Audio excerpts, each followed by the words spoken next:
Retour sur le plateau de Direct Marché, c'est l'ouverture de la Bourse de Paris et nous retrouvons tout de suite Benoît Rousseau, trader pour compte propre et fondateur du blog Enlil. Bonjour Benoît. Bonjour à vous. Alors est-ce que les espoirs du côté du commerce international vont prendre le pas sur les incertitudes autour du Brexit et faire rebondir le CAC 40 aujourd'hui ? Écoutez, en tout cas, c'est bien parti hier. On a eu un rebond très violent sur notamment les indices américains suite aux déclarations de Robert Lighthizer, qui est le représentant américain au commerce, qui a dit à des chefs d'entreprise américains qu'il y avait de vives et d'actives négociations entre la Chine et les États-Unis d'Amérique pour régler le problème du commerce. Et ça a été un énorme soulagement. Alors on sait qu'à la fin du mois, on a le big chef américain et le big chef chinois qui doivent se rencontrer et essayer de ne pas se massacrer entre eux. Donc là, on pense qu'il y a toute la diplomatie qui s'active à tout va pour justement qu'ils puissent nous présenter un plan pour la fin novembre, ou en tout cas qu'ils fassent acte de très très gros progrès. Donc c'est un peu ce qui est pricé par les marchés. Ça a été un très beau soulagement d'apprendre cela, parce qu'on n'avait aucune nouvelle. C'était vraiment le blackout total. On n'avait aucune idée de ce qui se passait. Alors attention, ça a soulagé le marché, mais on a quand même des points assez noirs. On a avancé sur le Brexit, mais c'est encore plus compliqué maintenant parce que Theresa May pourrait sauter, et créer une instabilité politique assez forte. Donc elle a négocié pendant des mois et des mois. Elle arrive à un plan à peu près correct, et il y a tous ses partisans, les partisans du Brexit qui lui tombent dessus, tout en ne voulant pas prendre sa place. Donc c'est un petit peu facile. Donc c'est assez compliqué pour elle, et ça risque de peser. Donc si on liste un petit peu les points positifs que l'on a pour une hausse des marchés, on a ces négociations entre les États-Unis et la Chine de manière active. Donc ça a surtout profité au marché américain, mais ça a soulagé un petit peu tout le monde. Les points négatifs, on va lister rapidement pour ne pas en faire une litanie non plus. Brexit, Italie, parce qu'ils ont l'air d'être partis pour pouvoir faire un bras de fer avec l'Union européenne. Et puis on a eu des avertissements du secteur technologique aux États-Unis, notamment Nvidia, après la clôture de Wall Street, qui a averti sur ses perspectives et résultats. Donc ça pourrait mettre un petit peu à l'épreuve le Nasdaq aujourd'hui. Donc marché qui va être en tout cas tendu. En plus c'est vendredi, donc on peut avoir peut-être des liquidations de positions par sécurité. Mais je pense qu'il faut quand même rester optimiste du fait que si on a vraiment un accord entre la Chine et les États-Unis, ou si à la fin du mois on a une belle photo avec Xi et Trump, ça rassurera tout le monde. Et on se rend compte que c'est ce que je vous disais,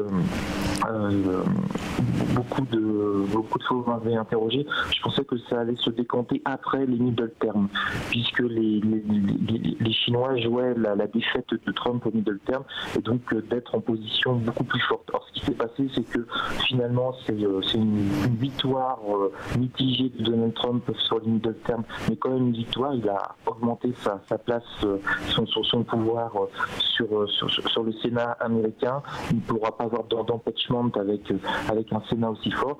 Et puis les dernières statistiques chinoises montrent qu'il y a vraiment un ralentissement en Chine. Donc là, les Chinois vont être certainement pressés pour trouver une solution. Ils ont misé sur la carte de l'affaiblissement de Donald Trump. Ça s'est pas fait, et c'est eux qui commencent à être affaiblis. Et vraiment, les statistiques chinoises sont pas belles en ce moment quand est-on. Donc ils veulent certainement arriver à un accord très très très rapide. Les deux camps triompheront, bien entendu. Chacun aura fait le meilleur accord possible. Mais ce qui est important, c'est qu'il faut que les Américains ne n'humilient pas les Chinois, qui leur laissent une voie honorable de sortie. C'est très important pour les Chinois. Et tout le monde sera content. La croissance économique mondiale repartira. Alors Benoît, à Paris, on le voit, Paris ouvre dans le siège de Wall Street, plus 0,78. Quelles stats au-delà de ces événements économiques et politiques, quelles statistiques on devrait scruter aujourd'hui? J'ai aperçu qu'il y avait un discours de Mario Draghi au Congrès bancaire européen. On attend des commentaires du président de la BCE.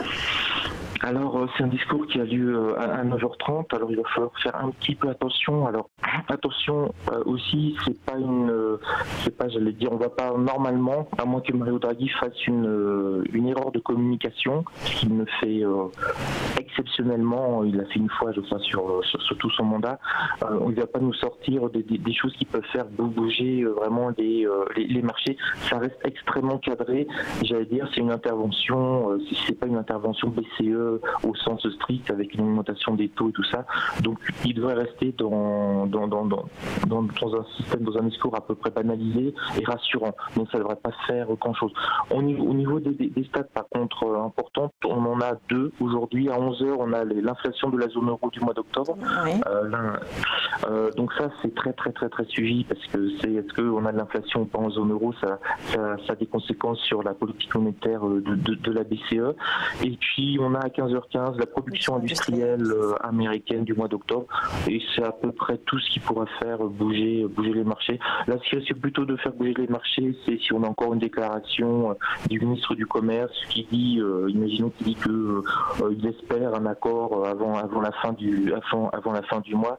Ce genre de déclaration politique, ou Trump qui tweet en décembre, je vais faire une visite diplomatique en Chine d'une semaine. Alors là, on a la bourse qui prend 5% d'un coup. Donc on risque plutôt de bouger sur des déclarations politiques américaines peut-être positives, et puis peut-être négatives en Europe, parce que on va vraiment surveiller l'affaire Theresa May de près. On pensait être soulagé, que ça y est, ils avaient trouvé une solution, qu'il y avait un accord avec la frontière irlandaise, etc. Et puis là, on se rend compte que tout peut être remis en cause.